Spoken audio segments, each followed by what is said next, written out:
Legal? Bom, gente, boa tarde a todas e a todos. Hoje no programa de pós-graduação em Sociologia e Política tenho a oportunidade de receber Ângela Alonso, professora livre docente do Departamento de Sociologia da USP, presidenta do SEBRAP, colunista mensal da Folha de São Paulo. A professora Ângela vai nos falar sobre sua pesquisa corrente acerca do ciclo de protestos e manifestações em junho de 2013. Okay? Depois da fala da professora, nós vamos abrir para algumas questões que vocês poderão fazer diretamente a ela. Ok? Bom, eu queria agradecer muito o convite para estar aqui hoje, a gentileza do Eduardo. E acho que é a primeira vez que eu venho falar aqui, fiquei muito contente com o convite. E o que eu vou dividir aqui com vocês hoje é uma coisa que ainda está muito a caminho, né? Então são observações assim de pesquisa em andamento. E dependendo da paciência de vocês, eu vou fazer uma fala mais curta ou mais comprida. Na mais comprida eu vou mesmo até o impeachment, na mais curta eu só fico em 2013, que na verdade tem sido o meu foco principal de pesquisa. Eu comecei a fazer essa pesquisa no SEBRAP quando as manifestações estouraram em junho de 2013.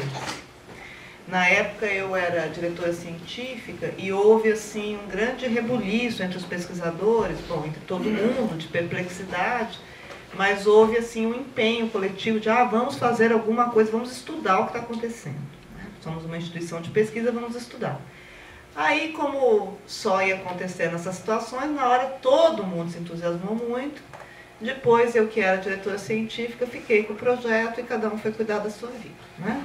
Então, a pesquisa, fiquei com uma equipe, mas muito menor do que todo mundo que na hora disse que ia seguir com isso. E acho que também muita gente logo abandonou o campo porque ele foi se metamorfoseando ao longo do caminho e a expectativa inicial de muitos analistas e de muitos atores era que 2013 desse frutos diferentes dos que deu. Por isso também é que o meu objetivo principal é entender 2013, porque eu acho que os frutos que vieram depois, na verdade, já estavam lá, e nós aqui não quisemos, ou muitos analistas não olharam bem, ou não quiseram ver o que 2013 já tinha. Então, por isso eu vou me concentrar mais nisso, né? E depois vou falar um pouco dos desdobramentos subsequentes. Eu, como a Beatriz aqui sabe, eu gosto mesmo de morar em outro século, né? Eu gosto lá do século XIX. É um século muito mais seguro do que o XXI, porque a gente já sabe o que aconteceu, né? Então a gente sabe como os processos terminam.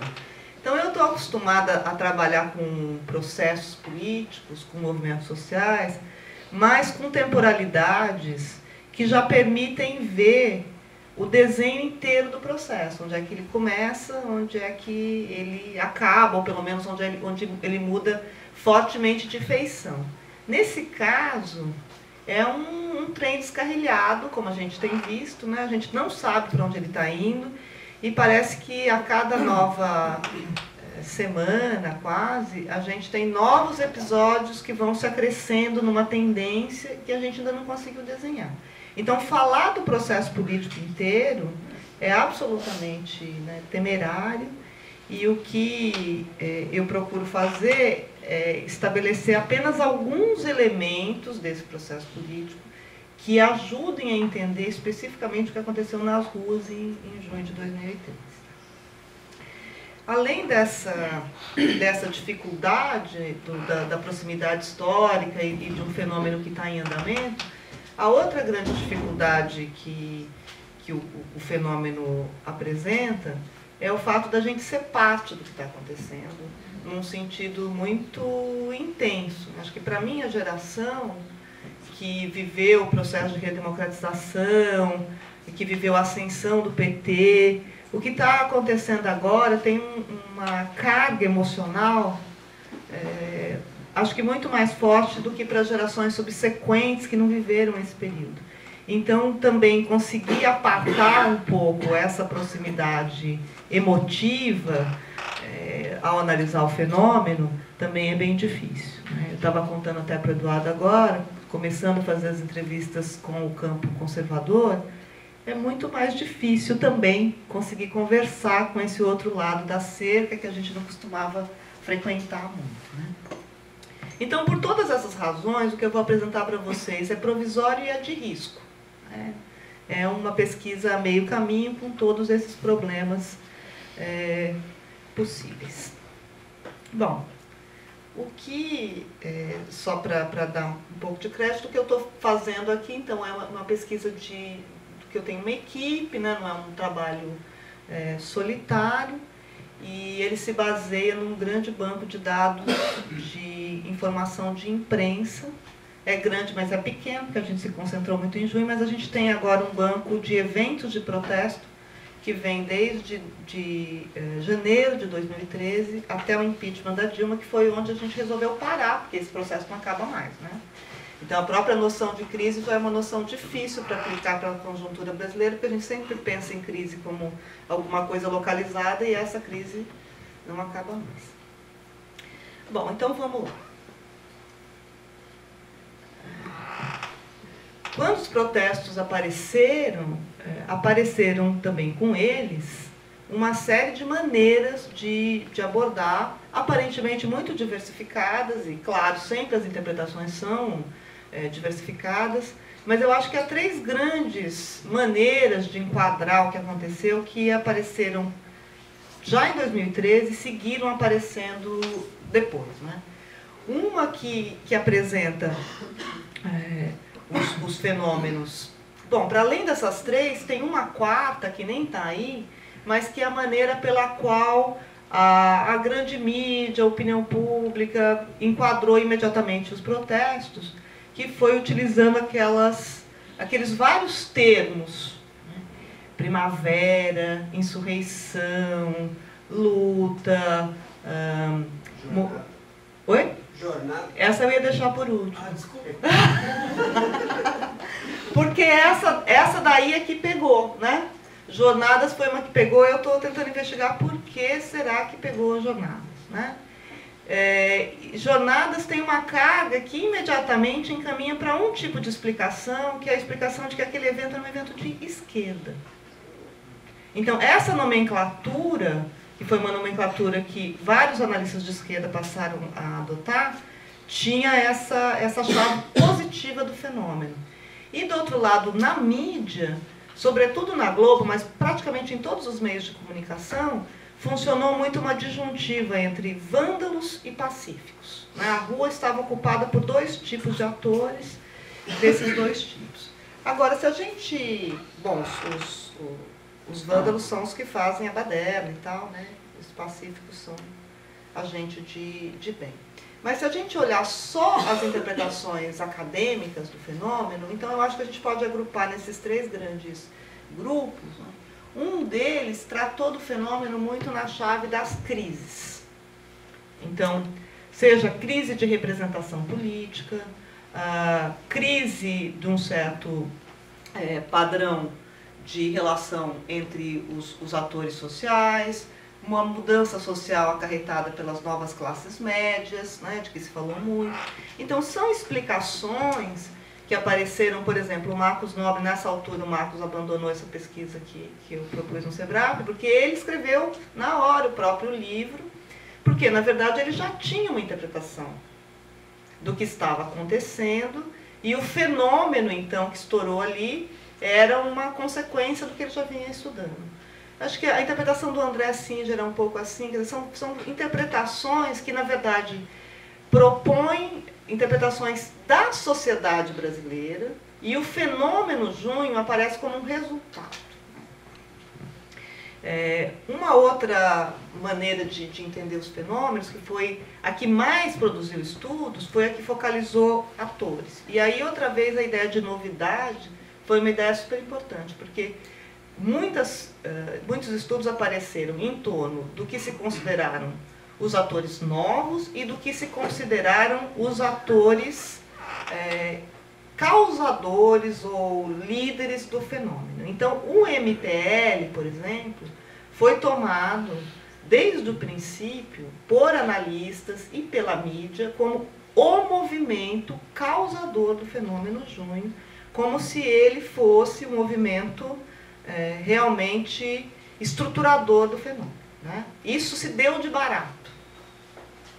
A outra coisa que se deu assim, desde o começo, apareceu com bastante força, foi a ideia de que há várias mídias novas, né? Então a mídia ninja, que também ganhou visibilidade, mas que havia várias mídias novas, e o que estava acontecendo também devia ser atribuído a esses novos gêneros de ator. Então, aí vários estudos que apareceram vão nessa linha de identificar um ou outro ator como a grande inovação, a grande novidade de junho.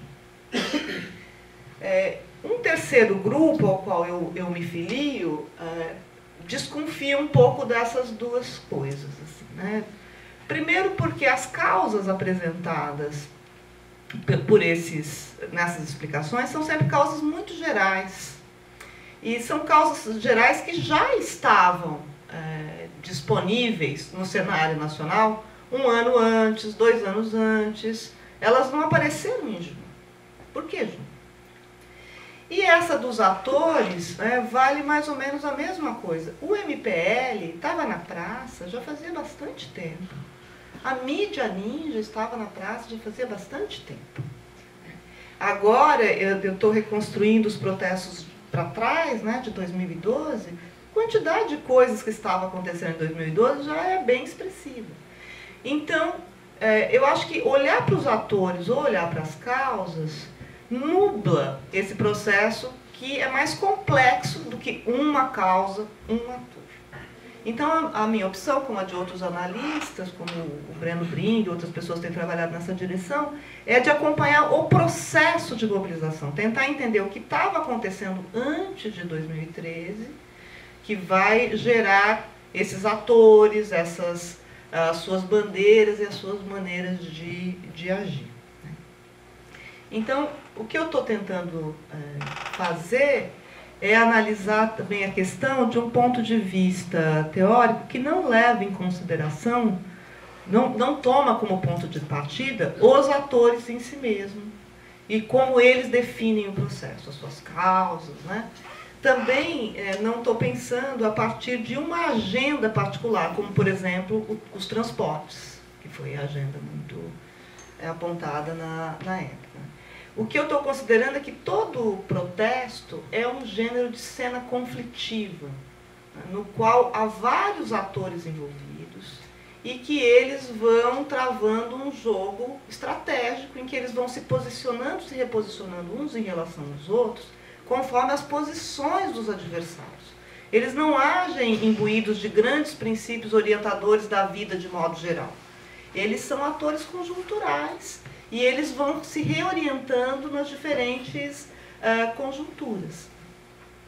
Então, o meu foco aqui é entender como é que diferentes atores vão construindo diferentes performances políticas, que é um conceito que eu estou emprestando aqui do Goffman, né, o conceito de performance, tentando entender como é que eles vão construir essas performances de maneira relacional, isto é, para se expressar, expressando seu acordo com outros atores, mas também para se diferenciar, sobretudo para se diferenciar de outros atores. E como a gente está falando aqui de política, o objetivo dessas performances o objetivo é o de persuadir outros atores de que a sua maneira de fazer política, as suas causas, as suas bandeiras são legítimas e devem ser levadas em consideração pela opinião pública e pelas autoridades políticas, né? Sobretudo pelo Estado. Então, partindo desse suposto, eu estou entendendo que a política é um jogo relacional, em que você tem diferentes partes em conflito, né? E que elas vão o tempo todo se realinhando, esses grupos vão se realinhando num jogo que tem aqui uma duração longa, né? Eu penso que a gente pode distinguir diferentes campos de mobilização, né, ao longo desse período. Eu vou tentar destrinchar para vocês. Mas antes, acho que a gente precisa encarar de alguma maneira aquela pergunta sobre as causas. Não as causas em geral, a mudança da dinâmica do capitalismo, a dinâmica da mudança do Estado Nacional, a globalização. Esses fenômenos, eles só têm impacto efetivo na vida das pessoas se mediados por processos menores. Ninguém vive esses fenômenos desse tamanho. Então, a gente precisa entender quais foram os processos mais vizinhos da vida cotidiana das pessoas, e, em particular, da vida cotidiana dos atores políticos, né, que foram para as ruas, que nos ajudam a entender por que foram e quem foi. Então, um dos fenômenos importantes é que junho de 2013 é antecedido por um verdadeiro ciclo internacional de mobilizações, que foi como um verdadeiro dominó, passando por vários países, e que chegou com grande visibilidade ao Brasil, de maneira mediada pelos meios de comunicação, mas também várias das pessoas que vão reaparecer como ativistas em junho estiveram em fenômenos, em protestos como esses, né? Quando a gente vai refazendo trajetórias, teve gente que aprendeu com esse ciclo de protesto que começa desde Seattle e que vai difundindo um novo estilo de ativismo de esquerda, do qual já falarei melhor. Ao mesmo tempo em que tem esse retorno às ruas, porque muito da literatura de movimentos sociais vinha dizendo, antes desse ciclo aqui, que as formas de ação tinham mudado radicalmente com a internet. Uma vez que agora as pessoas têm acesso às redes, elas não precisam mais fazer protesto levando um montão de gente na rua que nem se fazia antes. Agora, o que causou impacto na opinião pública, nos estados, na mídia, etc., em todos esses casos, e aqui no Brasil, foi o fato de que multidões foram fisicamente, concomitantemente para a rua. Não foram as redes sociais, não foram as novas mídias. Foi a manifestação pública coletiva no espaço público. E essas manifestações tiveram grande reverberação, o que funciona como uma espécie de efeito demonstração para as novas gerações no Brasil. Estão lá fora, estão fazendo protesto, está funcionando, por que a gente também não faz? Ao mesmo tempo em que tem isso, tem aqui no Brasil uma situação em que a gente continua tendo problemas mal resolvidos na cena pública, né, dos que a gente conhece muito bem, e o Estado Nacional está fazendo investimentos e planejamento de vulto na preparação de mega eventos que vão acontecer no Brasil, né? Então, tem a Copa do Mundo, tem a Copa das Confederações, tem as Olimpíadas. Então, a gente tem um cenário assim.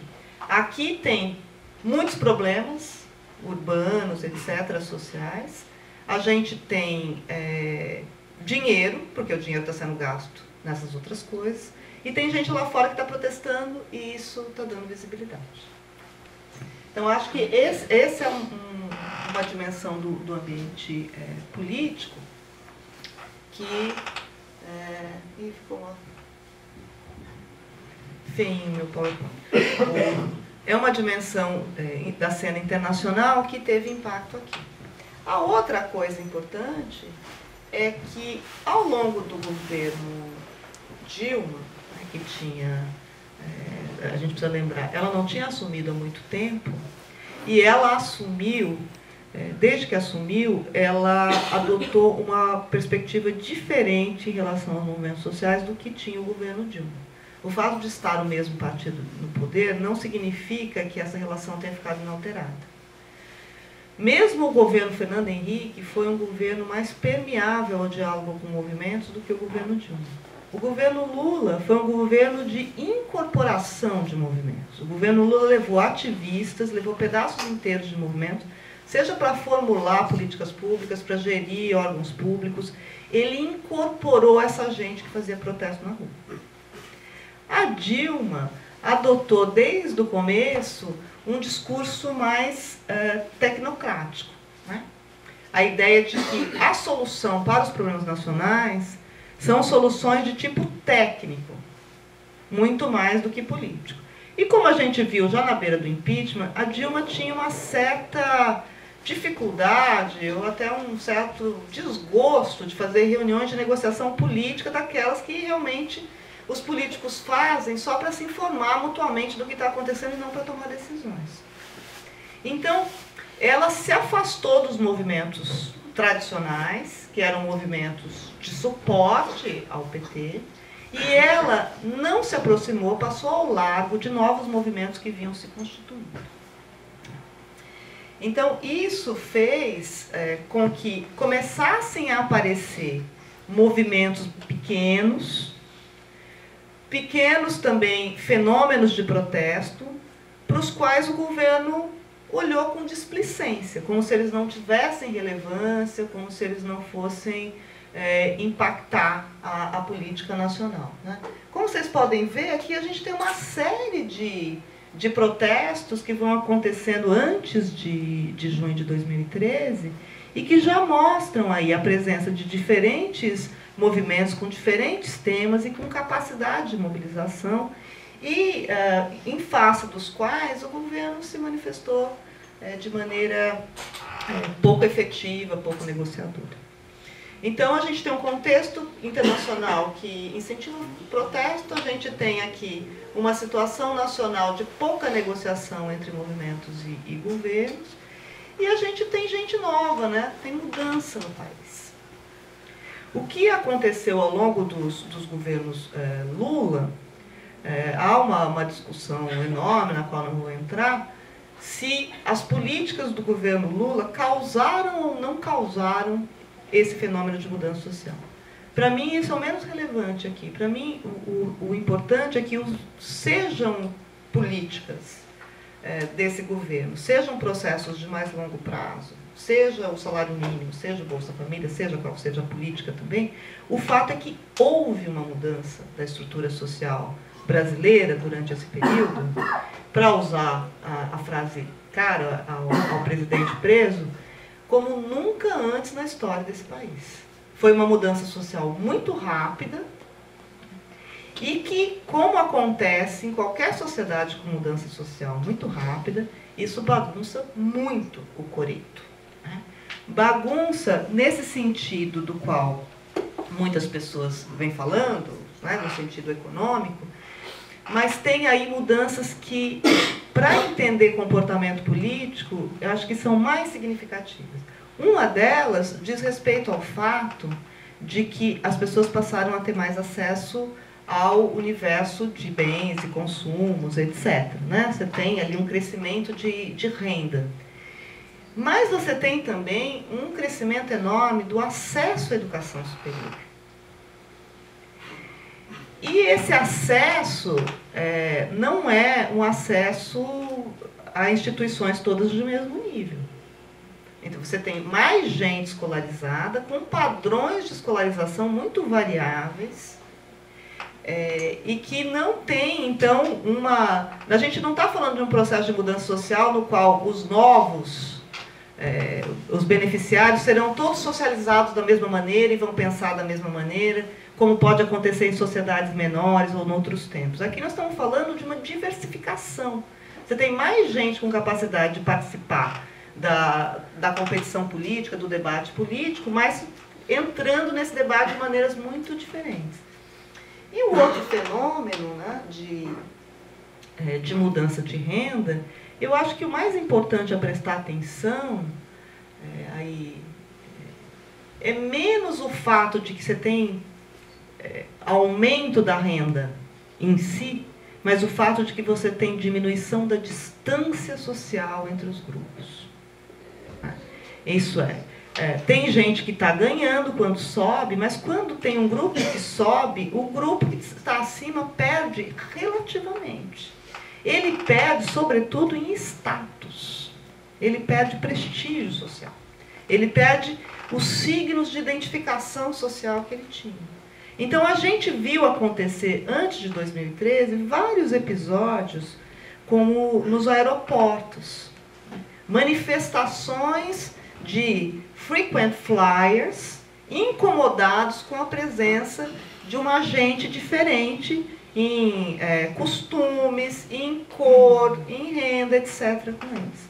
Então, essa convivência entre grupos sociais com estilos de vida diferentes começou a causar atritos antes de 2013. Né? Então, a gente teve aí, com essas mudanças aqui, a gente teve um processo que impactou os 3 grandes pilares da estratificação social. Porque impactou renda, né, a distância produzida por renda, mas impactou também escolaridade, que no Brasil sempre foi mais ou menos a mesma coisa, não é ser escolarizado ou ser rico. E impactou um terceiro elemento muito estruturante, tão estruturante da nossa sociedade que a gente nem prestava tanta atenção, que são os marcadores raciais de diferença. Os programas como o ProUni, esse acesso à universidade superior, é um acesso que traz uma população que é muito diferente da população que frequenta o universo da elite social ao longo da história do país. Então, o que eu estou tentando chamar a atenção de vocês é para o quanto essas mudanças produziram zonas de atrito na sociedade que precedem o fenômeno político. Elas já estão ali. E, finalmente, né, a gente tem aí uma condução do debate público nos anos que também precederam junho, que tem a ver com uma maneira de identificar quais são os problemas nacionais mais relevantes. O PT, durante muito tempo, persuadiu muita gente, a maioria da população, né, pelo menos dos eleitores que votaram no PT, de que o grande problema nacional era o problema da desigualdade, era o problema da pobreza. Então, as políticas do governo Lula foram na direção de afirmar isso reiteradamente e fazer políticas nessa direção. O que aconteceu durante o mensalão foi que o prestígio do Lula foi sendo carcomido, o prestígio adquirido nessa direção foi sendo carcomido por um contradiscurso, né? Um outro enquadramento interpretativo que dizia, bom, o grande problema nacional, na verdade, não é esse. O que a gente precisa é de gente decente gerindo o país. Porque gente decente vai gerir adequadamente o país.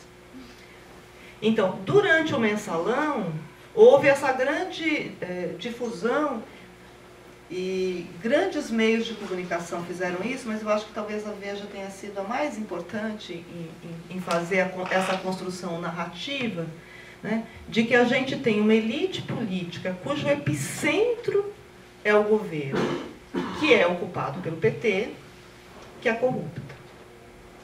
Então, os problemas nacionais dizem respeito ao jeito como o país está sendo gerido. E, do outro lado, a gente tem uma outra elite alternativa que vai se configurando ali nessa mesma narrativa, que é uma elite moralmente inconspurcada. Essa sim pode vir e resolver os problemas nacionais, porque ela não está afetada pelo mecanismo da corrupção. Então, você vai construindo ao longo desses anos precedentes duas interpretações no debate público de que você tem uma elite política corrupta e uma elite judiciário que pode ser a elite redentora. Essa ideia da elite política corrupta não é uma ideia nova. Ela apareceu várias vezes ao longo da história brasileira, né? Por exemplo, lá no governo Vargas, por exemplo, o caso mais recente, no governo Collor. É a ideia de que você tem ali uma concentração do problema no governo e que derrubar o governo ou de alguma maneira, pode ajudar a resolver o problema. Né? E aqui no caso